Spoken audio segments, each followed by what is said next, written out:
Congratulations. Today is your day. You're off to great places. You're off and away.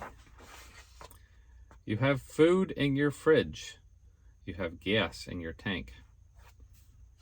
You haven't showered in days, and you smell pretty rank.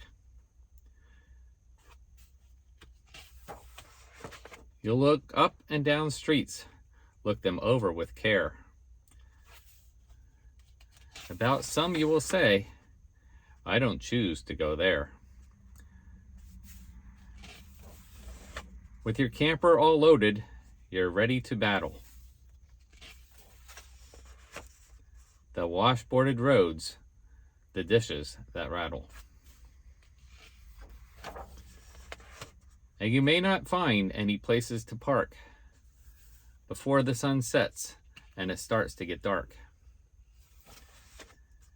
If that is the case, there's no need to despair. For boondockers know, you can stay anywhere. So don't be afraid to just get on your groove.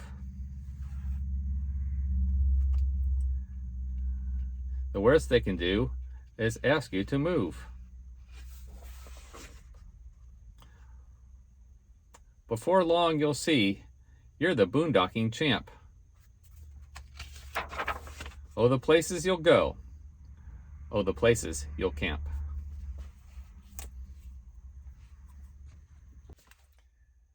Well, hello, friends. Good morning. I'm your host, Brian, and welcome to my YouTube channel. In this episode, we're going to talk about all the different kinds of boondocking sites. I don't know about you, but when I first started in the van life, I had a lot of anxiety about where I was going to camp at night and how to go about boondocking. But now, after just a couple months on the road, I consider myself a pro, and I'm not afraid really to boondock anywhere anymore. So in this episode, we'll look at the different categories of boondocking, and I'll show you some of my favorite campsites that I've experienced along the way so far. If you haven't already, please click the subscribe button at the lower right hand side of your corner. This will really help out my channel and allow me to create further content for y'all. Thanks, and enjoy the show.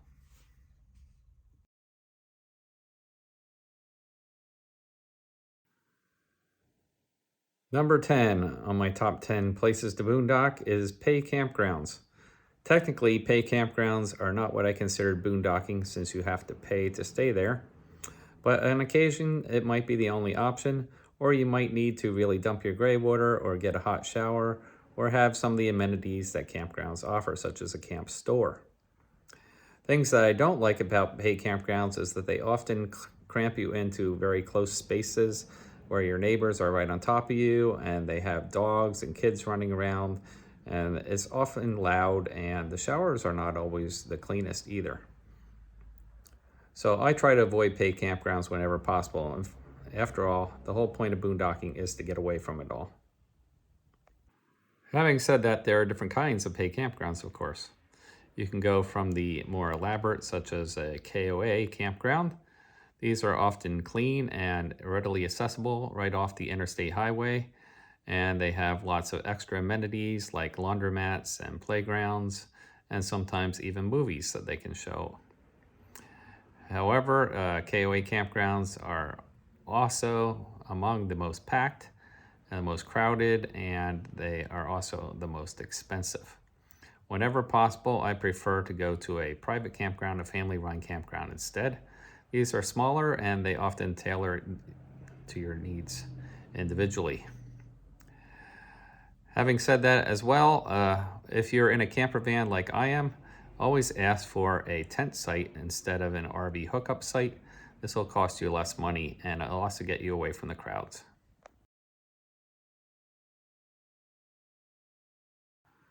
Number 9, truck stops and rest areas.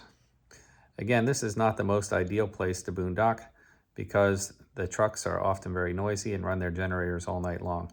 But places such as Pilot, Love's, and Flying J will often allow you to camp there for free overnight, and in some cases they'll also have showers for pay. Certain rest areas are also allowed to overnight camping. I've camped overnight on the New York Thruway and in California, and also in Ontario and Quebec in Canada.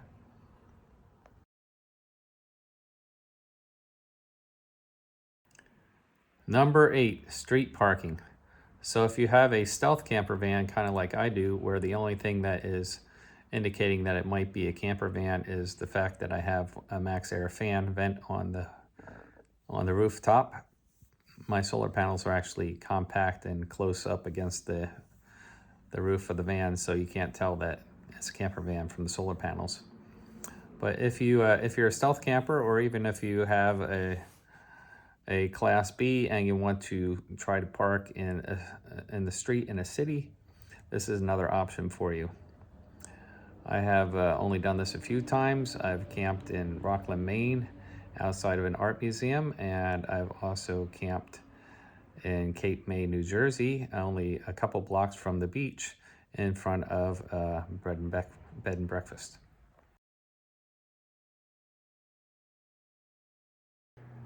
Number 7, and probably one of the most convenient and easiest ways to boondock, is to stay in a parking lot. So a lot of big chain stores such as Walmart, Cracker Barrel, Cabela's, Bass Pro Shops, etc. will allow you to stay overnight in their parking lots for free. Not all Walmarts will allow this. I think most Cracker Barrels do. So make sure you check with the manager first to see if it's okay in that particular area. I always like to call ahead first to make sure it's okay before I pull in and stay overnight. And then be sure to frequent and use the store and or restaurant as well. Here's some video from a crazy Walmart in Littleton, New Hampshire, where there were at least 25 different campers and RVs in the parking lot. It's absolutely insane how many people were staying here overnight.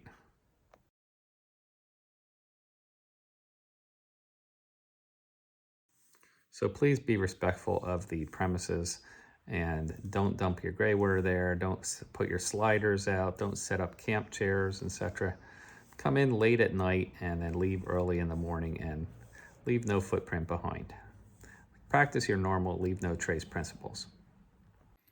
Two of the more memorable parking lot boondock sites that we've stayed at over the years is in Casco Bay in Portland, Maine, where we went on a windjammer cruise at sunset, and so we parked right there in the bay and got on the cruise with our wine and cheese and crackers, had a nice cruise, and then we're able to just walk right back to the parking lot, less than a 5-minute walk, and we had overnight parking there, so stayed right there, listened to the gulls wake us up in the morning. It was beautiful.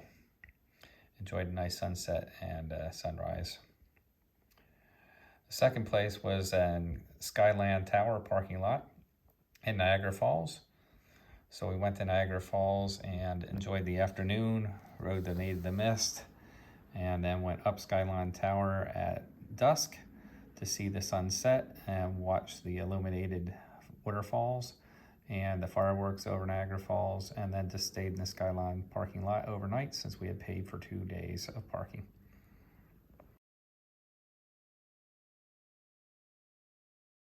Number 6 is state parks and national parks.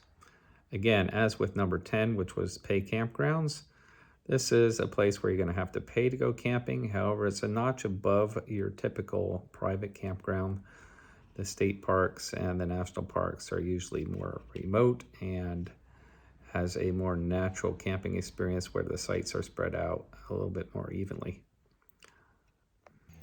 Here's our van parked at some state parks, including Caledonia State Park and Parker Dam State Park in my home state of Pennsylvania, and Cape Henlopen State Park in Delaware down at the shore. Also in some national parks, including the Great Smoky Mountains, Rocky Mountain National Park, Glacier National Park, and Shenandoah National Park.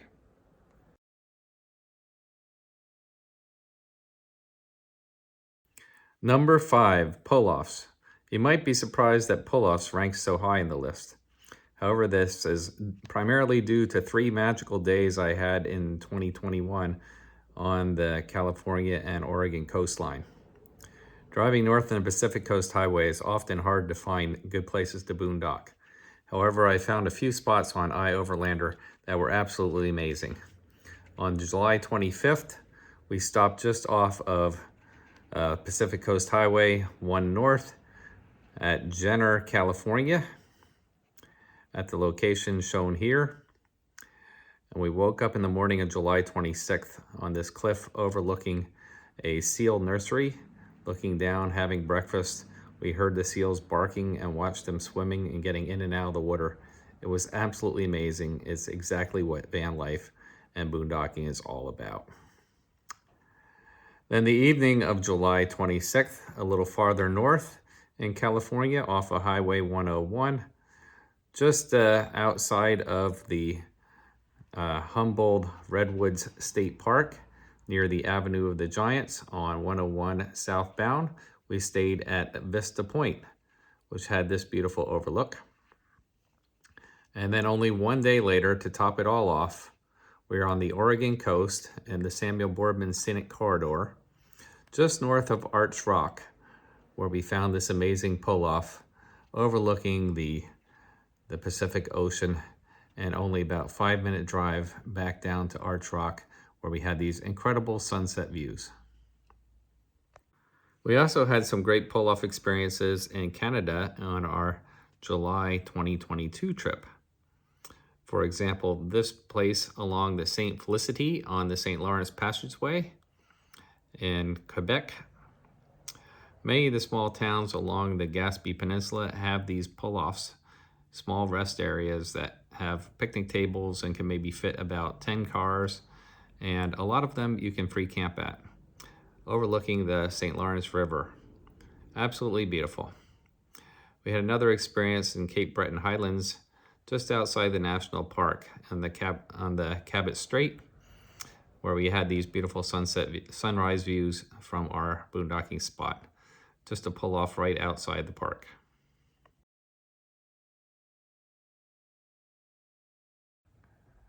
Number 4, boat ramps / trailheads.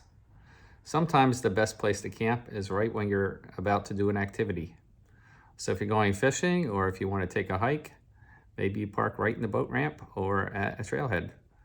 We camped at this trailhead in George's Highland Trailhead, just outside of Camden, Maine. And we also camped on the Shelburne Boat Ramp, just south of Burlington, Vermont.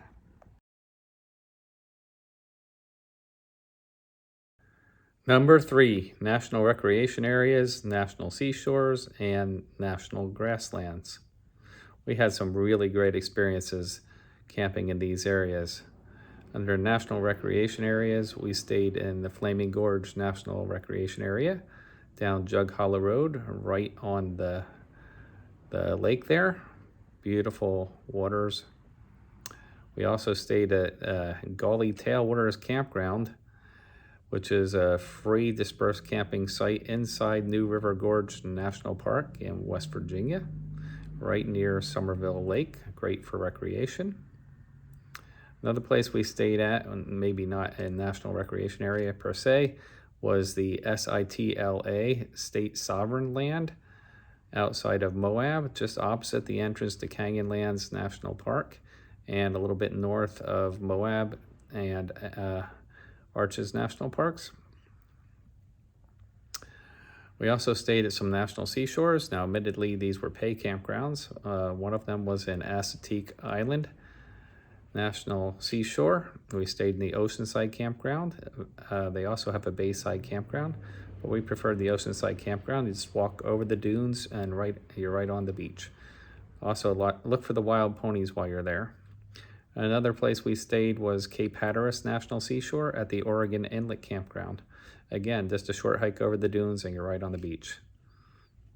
In terms of national grasslands, I stayed at the Little Missouri National Grassland, just west of Theodore Roosevelt National Park, and slightly up a hill, about a mile up a hill. Beautiful sunsets here, small parking area where maybe about 5 campers can stay.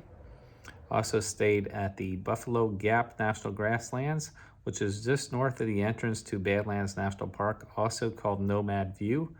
This is a very popular van life destination, and it has excellent views of the Badlands from the edge of a cliff. Gets very windy there, but absolutely stunning views, and you can't beat the convenience of this being so close to the Badlands.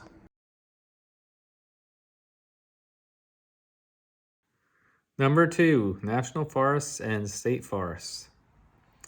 The regulations in national forests vary from forest to forest, so you should go on the U.S. Forest Service website and check to see for the Motor Use Vehicles Map, MVUM, to find out about what the rules and regulations are for camping in national forests.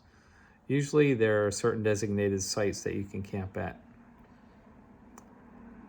Some of my favorite national forests were the Sawtooth Mountains National Forest, which is where I had my first true boondocking experience. Also Medicine Bow National Forest, which actually should be a national park, such a beautiful place. And Allegheny National Forest right here in Pennsylvania on the Tionesta Creek. Also state forests are good places to boondock. In the state of Pennsylvania, you can boondock for free. You can actually reserve your campsite in advance by going to the Pennsylvania Department of Natural Resources website, DNR. You can see how to do that in episode 16 on my YouTube channel. But some of my favorite state forests in the state of Pennsylvania are the Delaware State Forest, Buchanan State Forest, Michaud State Forest,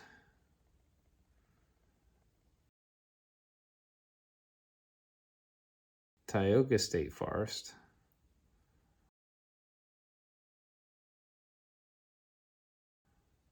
and the Tuscarora State Forest.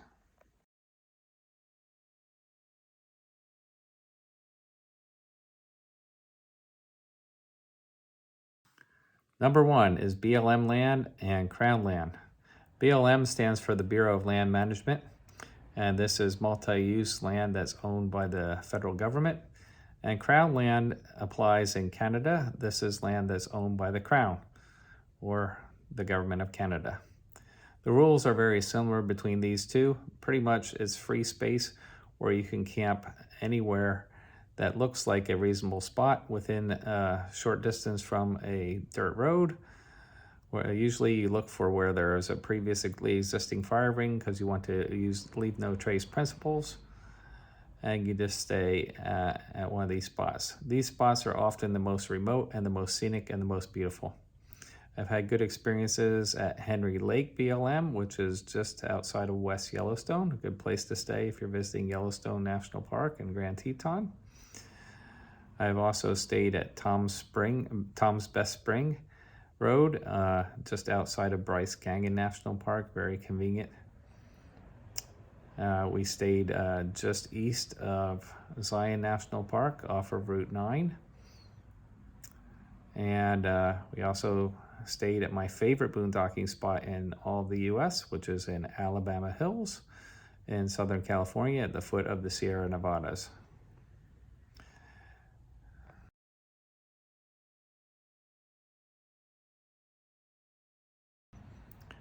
As for staying in Crown land in Canada, you can't beat this boondocking spot at Sea Cow Lighthouse on Prince Edward Island, just over the Confederation Bridge, with beautiful views not only of the bridge, but the lighthouse and the red rocky cliffs. Well, I hope this video gave you a taste of what it's like to boondock in different types of areas, and gives you a little bit more confidence just pulling off the road and parking your RV or your camper van. In 3 years of van lifing so far, I haven't had a knock on the door yet, so I've always been successful in my boondocking sites. Happy travels! Thanks for watching. If you enjoyed this episode, please be sure to click the subscribe button in the lower right-hand corner and also click the like button. Stay tuned for more content, and happy boondocking.